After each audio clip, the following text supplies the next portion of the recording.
Hey there, Comics Alliance fans. This is Matt Wilson here once again. I'm the co-host and the producer of the War Rocket Ajax podcast, and I'm here to bring you a special early clip from next week's episode of War Rocket Ajax. This week, Chris Sims and I are going to be talking about 3 comic books that came out, and one of them we're going to be talking about for a while, so get ready for that. The first of them, and the one that we talk about at length, get into some big issues on that one, is Infinity Man and the Forever People #1. We're also going to be discussing Astro City #13 and Mega Man #37. If you would like to hear our entire episode of War Rocket Ajax, be sure to go to warrocketajax.com on Monday at about noon Eastern Time.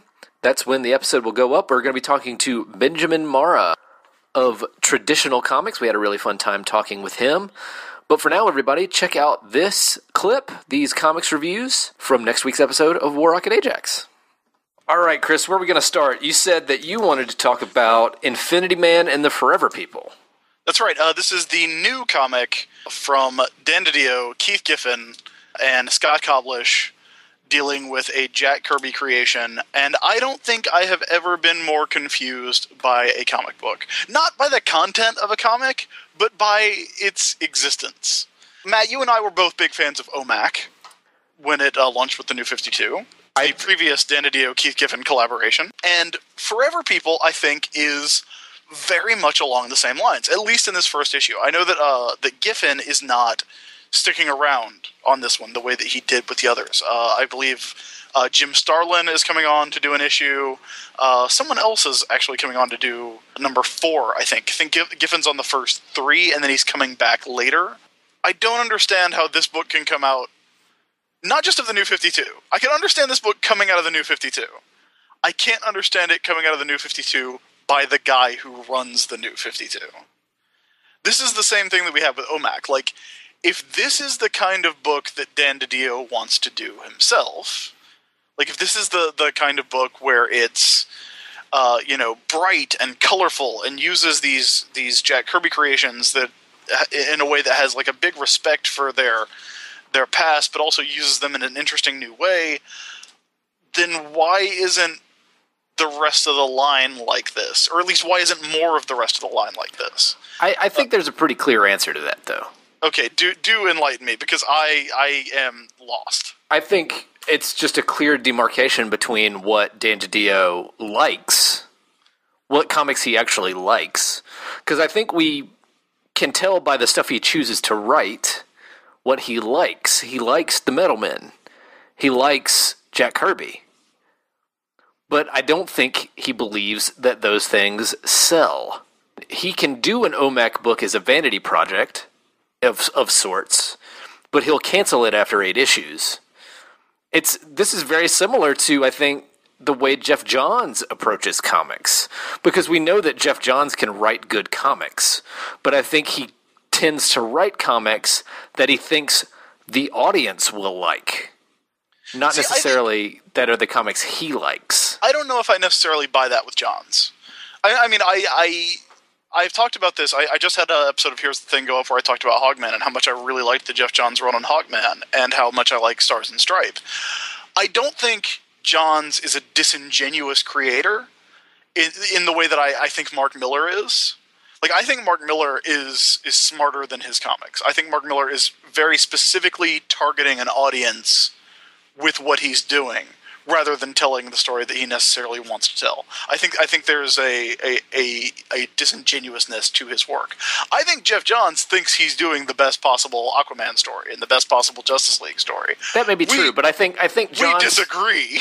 I think Johns may be more influenced by the audience than he lets on or than shows in the books. But it may be true that he thinks he's still doing the best comics, but there's more audience influence there than he might believe or we might believe. Well, it's like when... With DiDio, I do think it is a slightly different situation with DiDio. I think there's a very clear demarcation between businessman DiDio and comics creator DiDio. I think he compartmentalizes those things. I think maybe that's it. And I also wonder, Like, we wondered this on OMAC too, like how much of it is DiDio and how much of it is Giffen. OMAC and Forever People do not read like that Outsiders run, which was atrocious, which was not edited. And I mean that there were like spelling and grammatical errors in it that the characters were not making, like that people were making. At the same time, you talked about that Metal Men story that had that beautiful Kevin Nolan, Jose Luis Garcia Lopez art that was in Wednesday Comics. That was like the second best thing in Wednesday Comics after the Kyle Baker Hogman. I would say like maybe the best. I mean, I really like the Commandy stuff, but the Metal Men story was an amazing surprise for me. Yeah, I mean, I thought Wednesday Comics was strong overall, but like that Flash story was really good. I do think, I mean, the Outsiders story may have been DiDio not having such a clear separation between business and creativity. I think it's very clear that Dan DiDio, the comics fan and the comics writer, likes fun, colorful, Jack Kirby-esque comics. I also think he believes, as a businessman, that the audience is not interested in those things. So sales-wise, he's right, I guess, is the lesson. Because as much as you and I liked OMAC, we saw the numbers. we knew where that was going from day one. I just think it's so weird that there's such a, like, it's so vastly different. And I guess it's now the time that we should actually talk about this comic, because you have not read it, right? I have not. I've not been getting my DC comps this week, or the past couple weeks. It's a really, really enjoyable take on Forever People. Like, it's a really enjoyable reboot of Forever People. It just starts off with this very inspirational speech from Highfather talking to the kids of New Genesis. There is a really interesting mission statement that's kind of subtly referenced through this first issue, where it's that the Forever People have been chosen, like these teenagers have been chosen to go fix Earth. So it's this, teenage idealism as superhero motivation. One of the real interesting things to me is that they have a computer called Kirby. It's a communal reconstruction bioengine. So CRBE, but they call him Kirby, which I think is really neat. And, if you read OMAC, or if you read even those Masters of the Universe comics, you know that Keith Giffen does an amazing job sort of mimicking Kirby layouts and style in a way that is it's functional in that it is reminiscent. The 6-panel grid is reminiscent of what Kirby was doing, but it's also not like a slavish recreation of Kirby. It just allows for so much more to be packed into the issue. This is not a slow-moving issue. There's a lot that gets done in it that I really appreciate. The Infinity Man, whose name is on the cover, does not show up, but it's still got a lot going on. And it's also worth noting that one of the big changes that they've made to the Forever People is the Seraphan is now Seraphina, who is Viking the Black's sister.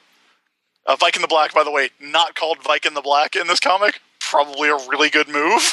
He's just called Viking. That changes the balance of the Forever People, so that there's instead of a blonde white cowboy with his cosmic cartridges, there's a young black woman on it. So if you know about the Harvey Renee Index that Andrew Wheeler wrote about for Comics Alliance, it helps balance things out in that equation a little bit better. It's a really good introduction, and I really like it, and I really want this comic to succeed, and I want more stuff that has this kind of positive outlook and uses these characters that I like in a way that I respond to and enjoy. I worry that it's not going to, not because of the book itself, and not even because it's not what the readers want, but because they have created a universe in which this is the odd book out. They've created a universe that doesn't support this book. But I also think that if it suddenly somehow became the top-selling DC title, every other book in the line would change. Well, I think we've already missed the boat on that. Yeah. But if you know what? Go to Comixology. You can always go to Comixology and buy Forever People #1. Infinity Men and the Forever People.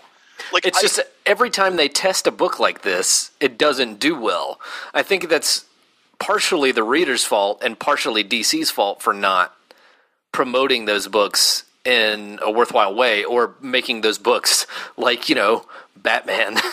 Like, Batman Scott Snyder's Batman does a pretty decent job of being colorful, but it seems like DC could put a huge title out there that is so not the tone of the New 52, like, say, Justice League. Like, they could just change the tone of Justice League entirely. They've got their hooks into me. As much as I am a read what you love type of person, I do have this desire to know what's going on with the Justice League. I do have this desire to know what's going on with Batman. That desire for me is satisfied reading one of 4 Batman books, you know. I've got Detective sitting here, but I haven't read it this week yet. People who are DC Comics fans, they're going to read the DC Comics that they got, you know? Like, they're going to, like, I am going to at least want to know what's going on in Batman, no matter what that is. So I feel like they could build a universe that would support this book, and they could build a universe that would support books like this. And I feel like they did it from 1988 to 1998 pretty well. Like 98 to 99, like 98 to 2000, they had a universe where this Forever People book would not be out of place. Yeah. And I just feel like they haven't anymore. They don't have the structure there for this book to fit in, at least as it is in this first issue. It could change. It could completely change next month. And maybe I just like it because Keith Giffen is drawing like Jack Kirby, and it's a really friggin' beautiful book. It could all be severed arms next month. Okay, we gotta burn through the next 2 comics that we have here. One that I want to talk about is the new issue of Astro City. We haven't talked about Astro City in a little bit. This is Astro City number 13. This is a single issue story that is very interestingly structured in that it jumps around in time. Every page is a different hour of the day. And it is not chronological. It is kind of a jumble. So you sort of have to assemble the story in your mind. But it ends up really coming together really well. What you get is something in the region of 4 concurrent stories.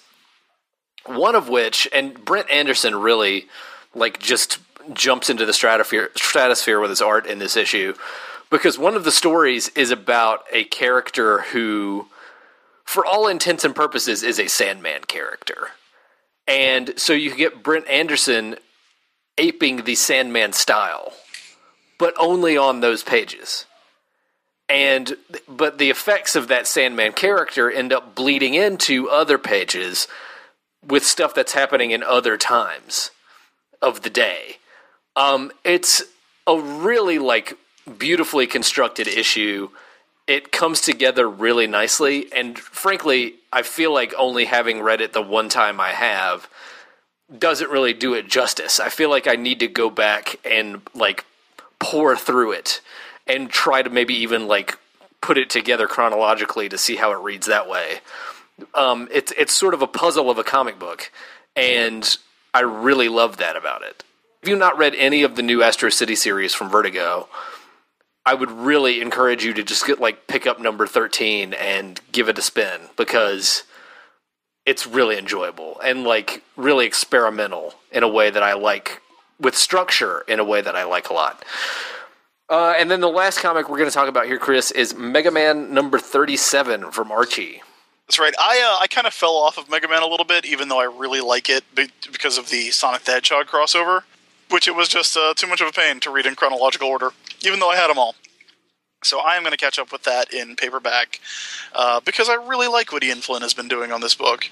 But in this one, we are kind of returning to the mainline Mega Man story, and it is a time travel story, my friend, because Mega Man is going to meet Mega Man X. And if you are my age, you know that's a cool deal. I really, really love this book, and I've said it before. One of the things that I love about it the most is how much it fills in the gaps between the games. We're 37 issues in, having gone through several story arcs, and they're just now doing the setup for Mega Man 3. So for the third game. Ian Flynn and the artists who work on this book, I think this one is, Patrick Spazianti is the regular artist, I believe, but this arc is by Jamal Peppers. They've already introduced Dr. Cossack, who is the red herring villain of Mega Man 4. So he's been around. They've already done a lot of stuff with other scientists, and they're really filling in the gap of Dr. Wily's reform, which was the big plot point of Mega Man 3. So I love that they're doing that in the background while they're telling all these other stories, instead of just going straight through, the first 6 issues are Mega Man 1, the second 6 issues are Mega Man 2, third or Mega Man 3. You get it. But it's really fun to see all this stuff, and it's done in a really cool way. And this issue is all about Mega Man venturing into a pyramid full of death traps. So I'm pretty stoked about it. Definitely, if you haven't read it in a while, grab Mega Man number 37. It's Dawn of X Part 1. So check that out. So a couple of starting points on some series that are well into their runs. Everybody should go check out those 2 comics. That's it for this week, everybody. Thanks for listening to this early edition of War Rocket Ajax. Again, if you would like to listen to the full episode, go to warrocketajax.com or go to iTunes. On Monday, we're going to be talking to Ben Mara. We're also going to be doing Checks and Recs and adding some stories to our Every Story Ever list. Come check us out then. Until then, everybody, have a great weekend.